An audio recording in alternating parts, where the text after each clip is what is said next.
Hoy es 1 de mayo del 2020. Raúl Martínez está con ustedes. En esta ocasión hablaré de un tema basado en el Salmo 51, confesión para restauración. La palabra amargura se visualiza en este salmo. Fue la experiencia de amargura que el rey David tuvo. Sin duda, en este día hay muchas personas que están en un estado de amargura, por una razón o por otra. Ellos y ellas están amargados. En el caso de David, su amargura era por causa de su pecado. Leeré solamente 9 versículos del Salmo 51.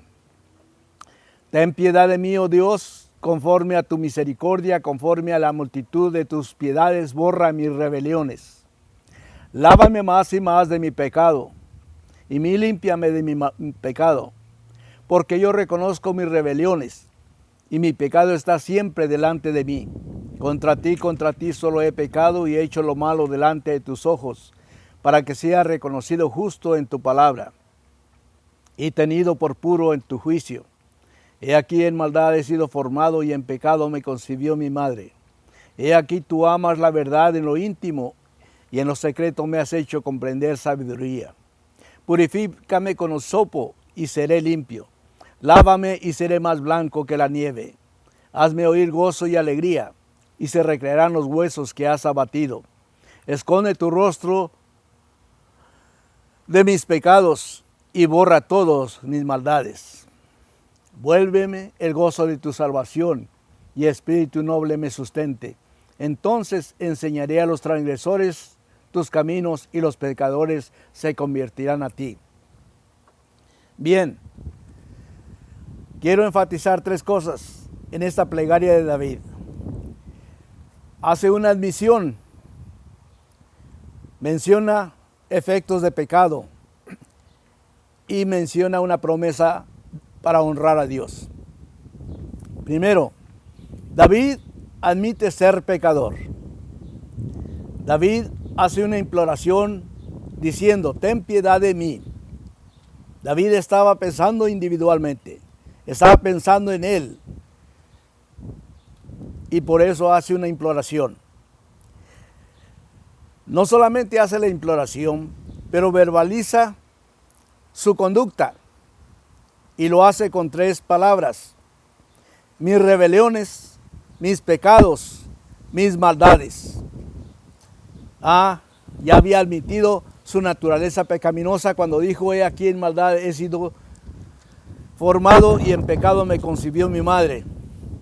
De allí que David dice, soy rebelde, soy pecador, obro maldades. Esa era la razón por qué David hace esta confesión. Pero también enumera los efectos de su estado por causa de su pecado. Dice él, mi pecado está siempre delante de mí. Esto es, que David enumera culpabilidad como efecto de sus pecados. También dice, se recrearán los huesos que has abatido. Esto implica debilidad, cansancio, no dormía, fatigado. Dice, vuélveme el gozo de mi salvación, lo que indica que estaba amargado, estaba triste. Luego dice, no eches delante de mí tu Santo Espíritu, no eches delante de ti, ni quites de mí tu Santo Espíritu. Esto indica soledad.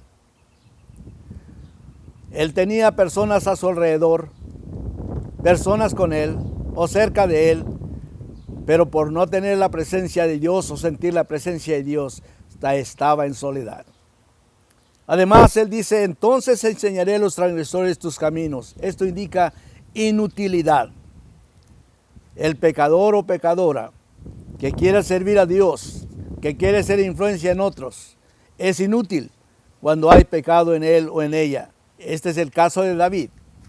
Por eso David, en esta plegaria, no solamente admite su pecado, no solamente enumera sus pecados o los efectos de pecados, pero también hace una promesa de honrar a Dios.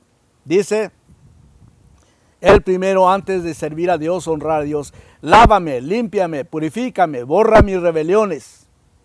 Lo que David está diciendo: quiero estar sin culpa delante de Dios, claro. David promete entonces, después de limpieza, proclamar a Dios. Dice, entonces enseñaré a los transgresores tus caminos.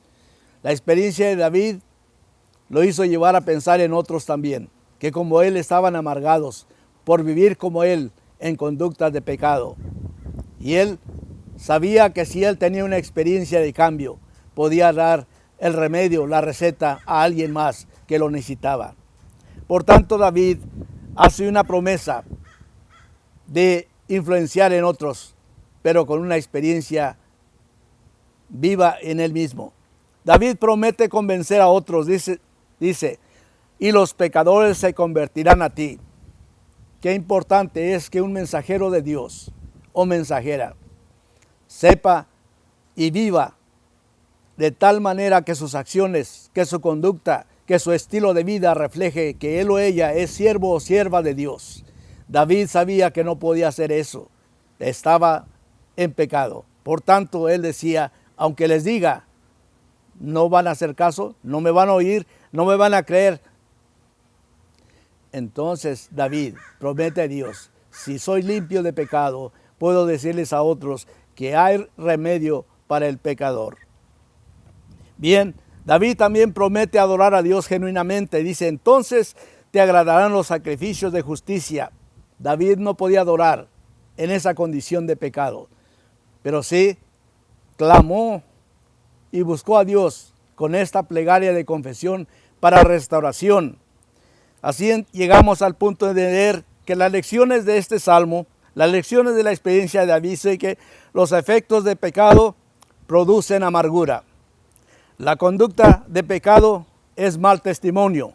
La confesión de pecados a Dios resulta en paz y gozo. Pregunta: ¿estás amargado o amargada? Ora a Dios para ser restaurado o restaurada y para que vivas una vida que honre a Dios. Es mi deseo que tengas esa experiencia. Que Dios te bendiga.